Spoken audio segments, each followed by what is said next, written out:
To do a flat dumbbell bench press, pick up the dumbbells and set them up on your thighs. Now, there are a couple of ways you can get them into position. I'm going to show you two options.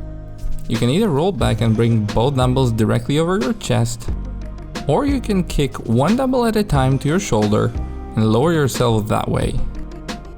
The first method is more effortless, but it's more risky because you may fall off the bench if you do it wrong. Personally, I prefer the second method because you have more control over your body, and I really recommend you to start with this one. Once you're lying on the bench, the first thing I want you to do is to make sure your feet are stable on the ground. Now pinch your shoulder blades together and push them down. This is what it should look like. Lastly, make sure your core is engaged and your butt squeezed to stabilize the position. Now you're ready to go. Slowly lower the dumbbells, controlling the movement. When the handles are about level with your chest, stop for a split second and push the dumbbells back up to the starting position. Inhale on the way down, exhale on the way up. There are a few crucial things to keep in mind.